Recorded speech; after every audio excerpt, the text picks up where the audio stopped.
में देश दुनिया की बड़ी खबरों के साथ हाजिर हैं मैं हूं आंचल आनंद। नमस्कार, मैं हूं राशिद। करेंगे बड़ी खबर से शुरुआत। प्रियंका गांधी पर बीजेपी नेता सुब्रमण्यम स्वामी के बयान से भड़के कांग्रेसियों ने जबरदस्त प्रदर्शन किया है। दिल्ली के निजामुद्दीन में स्वामी की कॉलोनी में एक कांग्रेसी अधम के पुलिस ने गेट लगा दिया था, लेकिन उसे तोड़ते हुए भीड़ कॉलोनी में दाखिल हो गई। हारून यूसुफ मुकेश शर्मा की अगुवाई में कार्यकर्ताओं का हुजूम सुब्रमण्यम स्वामी के घर का घेराव करने के लिए पहुंच गया। इस दौरान कांग्रेस कार्यकर्ताओं की पुलिस से झड़प भी हो गई।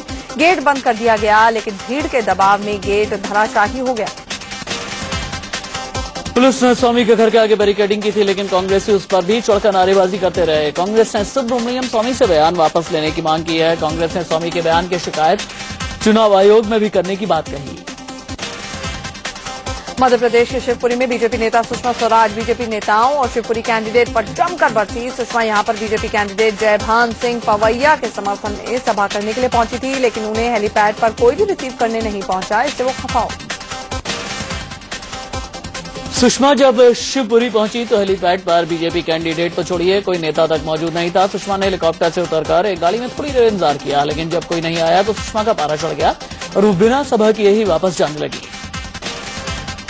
सुषमा स्वराज का हेलीकॉप्टर उड़ने वाला ही था, तभी शिवपुरी के बीजेपी कैंडिडेट और कुछ नेता उनके स्वागत के लिए पहुंच गए।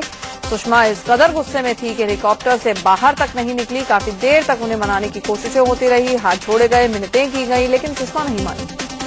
आप छोड़ो एक बार, आपके कैंडिडेट को कुछ ज्यादा अभिमान नहीं लगता।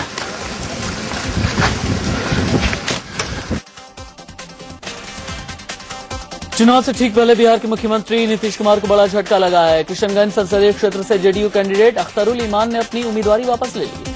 उन्होंने कांग्रेस कैंडिडेट के समर्थन में ऐसा करने का फैसला किया।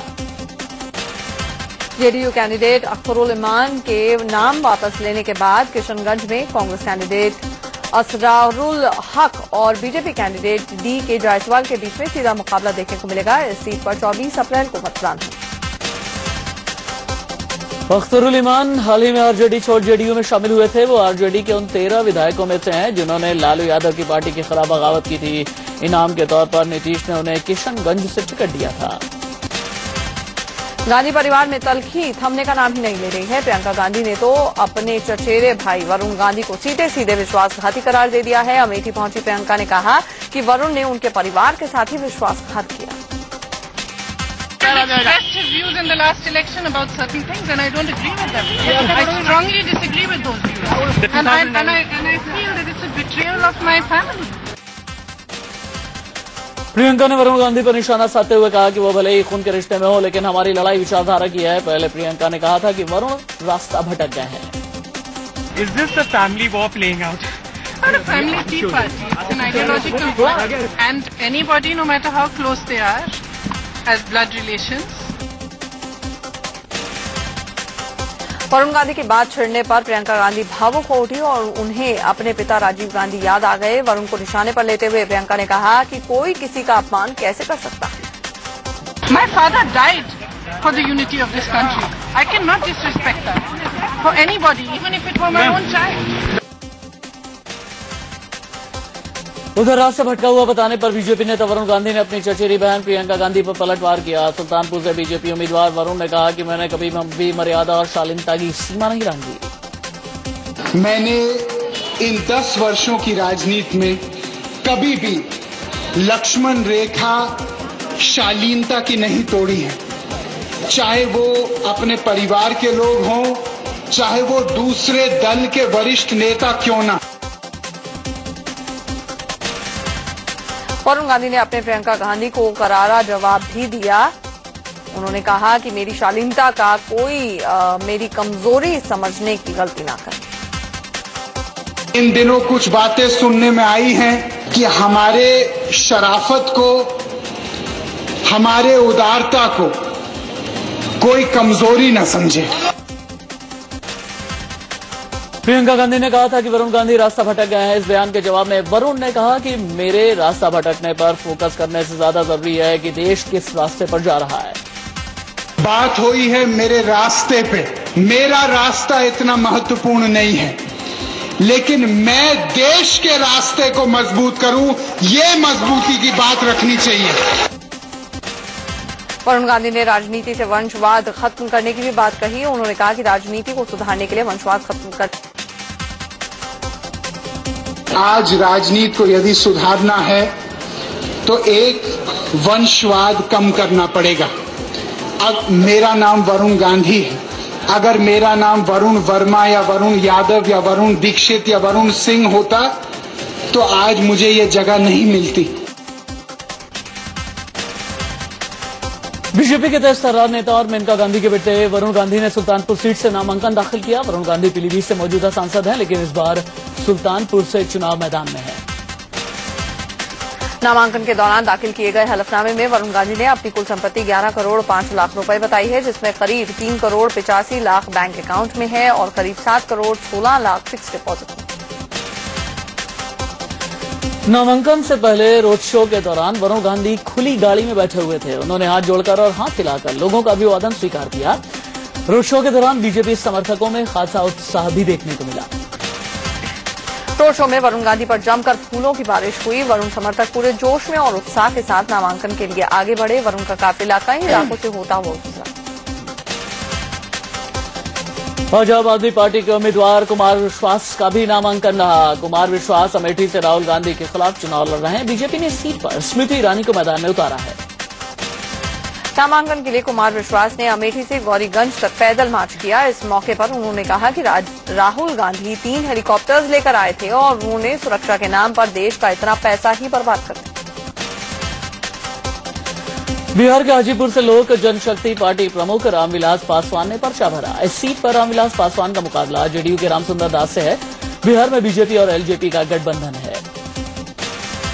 एलजेपी प्रमुख रामविलास पासवान ने हाजीपुर से रोड शो भी किया। रोड शो में उनके बेटे और जमुई में उम्मीदवार चिराग पासवान भी शामिल हुए। चिराग पासवान जिप्सी में खड़े हुए थे, जबकि रामविलास पासवान जिप्सी के अंदर बैठकर लोगों का अभिवादन स्वीकार कर रहे थे। इलाहाबाद से समाजवादी पार्टी के उम्मीदवार रेवती रमन सिंह ने लोकसभा के लिए नामांकन दाखिल किया। रेवती रमन सिंह ने इस सीट से तीसरी बार चुनाव लड़ा है। फूलपुर सीट से कांग्रेस के उम्मीदवार मोहम्मद कैफ ने भी नामांकन दाखिल किया। यूपी में कांग्रेस प्रदेश अध्यक्ष निर्मल खत्री ने फैजाबाद लोकसभा सीट से नामांकन दाखिल किया। इस मौके पर उन्होंने रोड शो भी किया। निर्मल खत्री के रोड शो में लोगों की खासी भीड़ जुटी। फैजाबाद में निर्मल खत्री के रोड शो में कांग्रेस कार्यकर्ता नोट उड़ाते हुए नजर आए। सड़कों पर नोट उड़ाकर कांग्रेसियों ने आचार संहिता का उल्लंघन किया। विज्ञापन के जरिए बीजेपी पर सोनिया के हमले का अरुण जेटली ने जवाब दिया है। जेटली ने कहा कि राहुल की नाकामियों को देख कांग्रेस ने अपना पूरा ध्यान सोनिया की ओर लगा दिया है। दरअसल सोमवार को सोनिया गांधी ने एक विज्ञापन के जरिए कहा था कि बीजेपी के सत्ता में आने से देश की एकता को खतरा हो जाएगा। उनकी सोच भारतीयता को तहस नहस कर देगी। सोनिया ने कहा था कि बीजेपी सिर्फ मैं में ही यकीन करती है, जबकि कांग्रेस हम। महाराष्ट्र दौरे पर पहुंचे कांग्रेस उपाध्यक्ष राहुल गांधी शिरडी में साईं के दर पर मत्था टेकने पहुंचे। राहुल गांधी ने साईं बाबा की पूजा की और आरती भी उतारी। साथ ही साईं की समाधि पर उन्होंने फूल भी चढ़ाए। शिरडी में साईं बाबा के दरबार में राहुल गांधी ने कांग्रेस की जीत की दुआ भी मांगी। बड़े भाई राहुल गांधी के चुनाव प्रचार के लिए प्रियंका गांधी अमेठी पहुंच गई हैं। वो अमेठी में डेरा डालकर चुनाव प्रचार करेंगी। इस दौरान 80 छोटी बड़ी जनसभाएं भी करेंगी। साथ ही यहां उनका रोड शो भी होगा। अमेठी के साथ साथ प्रियंका गांधी अपनी मां सोनिया गांधी के संसदीय क्षेत्र रायबरेली में भी चुनाव प्रचार करेंगी। प्रियंका यहां पर करीब 1 दर्जन नुक्कड़ सभाएं करेंगी। वाराणसी पहुंचे आम आदमी पार्टी के संयोजक अरविंद केजरीवाल ने मुस्लिम कार्ड खेलना शुरू कर दिया है। शहर काजी से मुलाकात करने केजरीवाल पहुंचे तो उन्होंने जो टोपी पहनी उसमें उर्दू में मैं हूं आम आदमी और मुझे चाहिए स्वराज लिखा हुआ था। वाराणसी में नरेंद्र मोदी को चुनौती दे रहे अरविंद केजरीवाल ने शहर काजी से मुलाकात कर चुनाव में मदद करने की मांग की। आज हमारे देश में सियासती पार्टियों ने धर्म के नाम पे जहर घोलते हैं, उसे खत्म करना है और उसे प्यार और मोहब्बत की राजनीति में बदलना है। शहर काजी मौलाना गुलाम यासीन ने केजरीवाल को मदद का भरोसा भी दिलाया। उन्होंने ये भी कहा कि केजरीवाल सही सियासत कर रहे हैं। पार्टी को वोट देने के लिए तो उन्होंने कहा है, और इसके लिए वो कोशिश भी कर रहे हैं। अगर वो सारे बनारस के लोगों को अगर मुत्तहिद कर सके तो बहुत अच्छी बात है। आप उनकी बातों से संतुष्ट हुए? हम तो मुतमईन हैं। इससे पहले आज सुबह ही केजरीवाल दिल्ली से वाराणसी पहुंचे। शिवगंगा एक्सप्रेस में वो वाराणसी कैंट स्टेशन पर उतरे, जहां पर सैकड़ों समर्थकों ने उनकी अगुवाई की। वाराणसी पहुंचे केजरीवाल का विरोध भी शुरू हो गया है। वाराणसी कैंट स्टेशन के बाहर केजरीवाल पर निशाना साधते हुए एक कार्टून बनाया गया है। इसमें लिखा गया है कि देखो देखो दिल्ली का भगोड़ा आया। केजरीवाल के खिलाफ ये पोस्टर्स भगत सिंह क्रांति सेना की तरफ से लगाए गए थे। वाराणसी कैंट स्टेशन के ठीक बाहर केजरीवाल को भगोड़ा बताने वाला ये पोस्टर लगाया गया। सुप्रीम कोर्ट से आम आदमी पार्टी के संयोजक अरविंद केजरीवाल को झटका लगा है। मानहानि के एक मुकदमे पर रोक लगाने से इनकार कर दिया है। मानहानि का यह मुकदमा केंद्रीय मंत्री कपिल सिब्बल के बेटे अमित सिब्बल ने निचली अदालत में किया है। इस मामले में केजरीवाल ने निचली अदालत में पेशी से छूट की भी मांग की थी, लेकिन सुप्रीम कोर्ट ने इससे इनकार कर दिया। बीजेपी के पीएम कैंडिडेट नरेंद्र मोदी ने कांग्रेस उपाध्यक्ष राहुल गांधी के उस बयान पर चुटकी ली है जिसमें उन्होंने गुजरात मॉडल को टॉफी मॉडल बताया था। मोदी ने कहा कि राहुल बच्चे हैं, इसलिए टॉफी और गुब्बारों की बात करते हैं। मोदी ने राहुल पर चुटकी लेते हुए कहा कि उनकी उम्र टॉफी और गुब्बारों से खेलने की नहीं है, वो तो ट्रॉफियों के बारे में सोचते हैं। अब ये देश को तय करना है कि उसे टॉफी वाला नेता चाहिए या ट्रॉफी वाला। मोदी ने कहा कि इस चुनाव में कांग्रेस की ऐसी हार होने वाली है कि संसद में हाई रिजोल्यूशन कैमरे लगाकर उसके सदस्यों को खोजना पड़ेगा कि वो किस कोने में बैठे हैं। मुस्लिम धर्मगुरु कल्बे जव्वाद से बीजेपी अध्यक्ष राजनाथ सिंह की मुलाकात पर कांग्रेस ने सवाल उठाए हैं। कांग्रेस मीडिया सेल के प्रमुख अजय माकन ने कहा है कि इमाम बुखारी से सोनिया गांधी का मिलना सांप्रदायिकता है, तो ये मुलाकात सांप्रदायिक क्यों नहीं? दरअसल मुस्लिम वोट अपने पाले में करने के मिशन में लगे बीजेपी अध्यक्ष राजनाथ सिंह ने कल लखनऊ में शिया धर्मगुरु कल्बे जव्वाद से मुलाकात की थी और उन्होंने जव्वाद से चुनाव में सहयोग भी मांगा। हालांकि कल्बे जव्वाद से मुलाकात को राजनाथ सिंह ने राजनीति से इतर बताया। राजनाथ ने कहा कि वो जव्वाद का बहुत सम्मान करते हैं, लिहाजा उनसे मुलाकात की। राजनाथ सिंह भले इस मुलाकात को सामान्य बता रहे हो, लेकिन कल्बे जव्वाद ने साफ तौर पर बताया कि राजनाथ उनसे चुनाव में मदद की अपील के लिए आए थे। एमएनएस चीफ राज ठाकरे ने बीजेपी अध्यक्ष राजनाथ सिंह पर हमला बोला है। राज ठाकरे ने कहा है कि उनकी पार्टी ने नरेंद्र मोदी को समर्थन दिया है, राजनाथ को नहीं। अब मोदी इस मुद्दे पर चुप हैं, तो फिर राजनाथ सिंह बीच में क्यों बोल रहे हैं? राज ठाकरे ने बीजेपी अध्यक्ष राजनाथ सिंह के उस ऐतराज को लेकर उन पर तंज कसा जिसमें उन्होंने मोदी को बिन मांगे समर्थन देने के लिए आड़े हाथ लिया था और कहा था कि राज, शिवसेना, बीजेपी, आरपीआई गठबंधन में शामिल हुए बिना मोदी के नाम पर वोट मांग रहे हैं। लोकसभा चुनाव के 5वें चरण के लिए आज प्रचार का शोर थम गया है। 5वें चरण का चुनाव 17 अप्रैल को है। इस दिन 12 राज्यों की 121 सीटों के लिए वोट डाले जाएंगे। 17 अप्रैल को बिहार की 7 लोकसभा सीटों के लिए वोट डाले जाएंगे। वहीं उत्तर प्रदेश की 11 और मध्य प्रदेश की 10 सीटों के लिए मतदान होगा। इसके अलावा 5वें चरण में महाराष्ट्र की 19 सीटों के लिए वोटिंग होगी। 5वें चरण के लिए गुरुवार को राजस्थान की 20 सीटों पर वोट पड़ेंगे। वहीं पश्चिम बंगाल की 4 और कर्नाटक की 28 सीटों पर भी इसी दिन वोटिंग होगी। इसके अलावा झारखंड की 6 लोकसभा सीट पर 17 अप्रैल को मतदान होगा। 17 अप्रैल को 5वें चरण के चुनाव में छत्तीसगढ़ की 3 सीटों पर वोट पड़ेंगे। इसके अलावा जम्मू कश्मीर और मणिपुर की एक सीट पर मतदान है। साथ ही ओडिशा की 11 लोकसभा सीटों पर भी वोटिंग होगी। प्रधानमंत्री डॉक्टर मनमोहन सिंह लोकसभा चुनाव के नतीजों से पहले ही अपना सरकारी आवास 17 अप्रैल को 5वें चरण के चुनाव में छत्तीसगढ़ की 3 सीटों पर वोट पड़ेंगे। इसके अलावा जम्मू कश्मीर और मणिपुर की एक सीट पर मतदान है। साथ ही ओडिशा की 11 लोकसभा सीटों पर भी वोटिंग होगी। प्रधानमंत्री डॉक्टर मनमोहन सिंह लोकसभा चुनाव के नतीजों से पहले ही अपना सरकारी आवास छोड़ सकते हैं। इंडियन एक्सप्रेस के हवाले से खबर है कि 12 मई से पहले ही मनमोहन सिंह 7 RCR वाला आवास छोड़कर कहीं और जा सकते हैं। 2 किताबों के जरिए मनमोहन सिंह को कमजोर प्रधानमंत्री साबित करने की कोशिश हुई है, लेकिन प्रियंका गांधी का कहना है कि Manmohan Singh super prime minister हैं।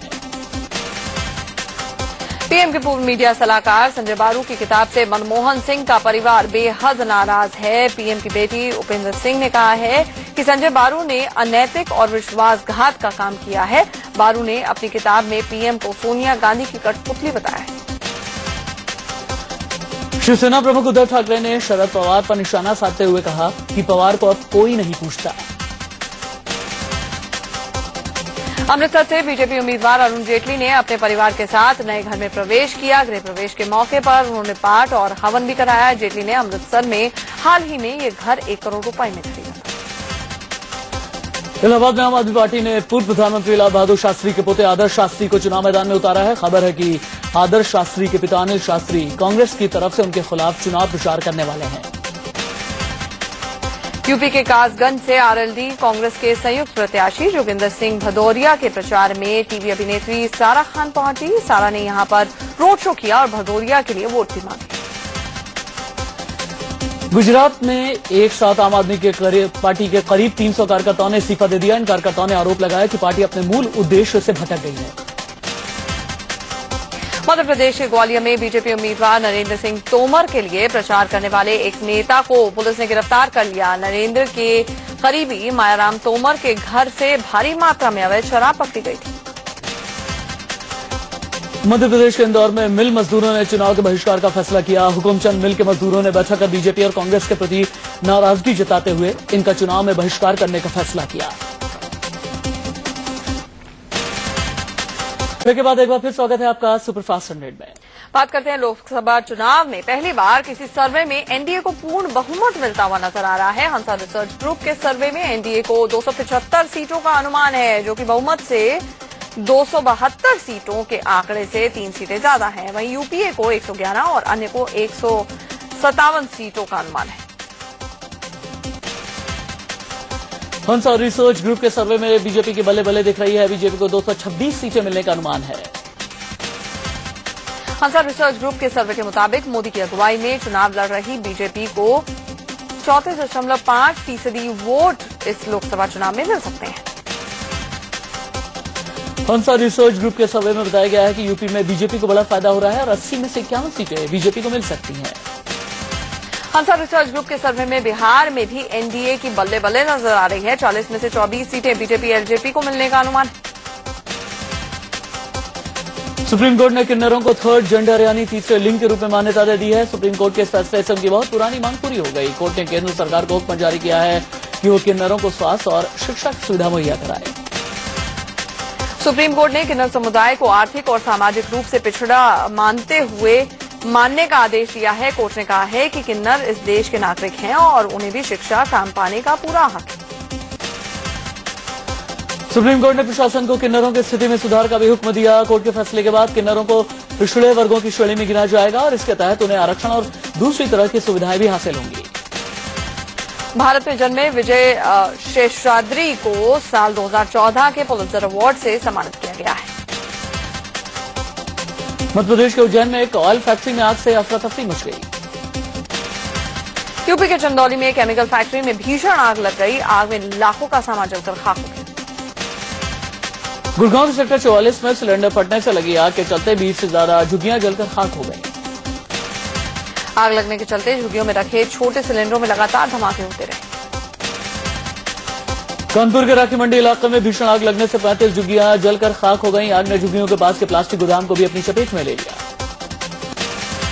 लखनऊ में बदमाशों ने गुंडा टैक्स नहीं देने पर एक बुजुर्ग प्रॉपर्टी डीलर हकीम खान को गोली मार दी। लखनऊ में बेखौफ बाइक सवार बदमाशों ने गोली मार के एक अकाउंटेंट से 11 लाख रुपए लूट लिए।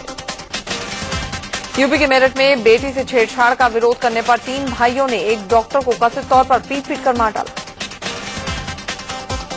बताया जा रहा है कि डॉक्टर के पड़ोस के रहने वाले 3 लड़के आए दिन उनकी बेटी को अक्सर छेड़ते थे। डॉक्टर ने इसकी शिकायत उनके पिता से की। इसी से गुस्सा आए युवकों ने डॉक्टर को पीट कर मौत के घाट उतार दिया। ग्रेटर नोएडा के गामा सेक्टर में एक युवक की गोली मारकर हत्या कर दी गई।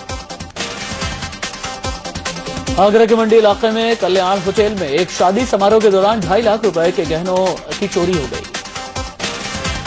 मध्य प्रदेश के सेंधवा में एक महिला बिजली के पोल पर चढ़ गई, जिससे हड़कंप मच गया। गनीमत ये थी कि बिजली की लाइन चालू नहीं थी। लोगों ने उसे किसी तरह से नीचे उतारा। और देश भर में हनुमान जयंती मनाई जा रही है। हनुमान मंदिरों में पूजा के लिए विशेष आयोजन किए गए हैं। दिल्ली में हनुमान जयंती के मौके पर पालकी निकाली गई। आज से बंगाली नया साल शुरू हो गया है। कोलकाता समेत बंगाल के अलग अलग इलाकों में नए साल का जोश खरोश के साथ स्वागत हो रहा है। टीम इंडिया और चेन्नई सुपर किंग्स के कप्तान महेंद्र सिंह धोनी ने आईपीएल में भ्रष्टाचार का मजाक उड़ाया है। एक स्पोर्ट्स वेबसाइट को दिए इंटरव्यू में धोनी ने मजाकिया लहजे में कहा कि आईपीएल की लॉन्ड्री से सफाई करानी चाहिए। भारतीय स्क्वॉश खिलाड़ी दीपिका पल्लिकल टेक्सास ओपन का खिताब चूक गई। फाइनल मुकाबले में वो मिस्र की नूर अल शर्बिनी के हाथों हार गई। पाकिस्तान के पंजाब प्रांत में एक आदमखोर इंसान को गिरफ्तार किया गया है। 7 मार्च से लापता मलेशियाई विमान को खोजने के लिए अब हिंद महासागर में रोबोटिक ड्रोन पनडुब्बी का इस्तेमाल किया जाएगा। नाइजीरिया की राजधानी अबूजा के बाहरी इलाकों में हुए 2 धमाकों में 71 लोगों की मौत हो गई।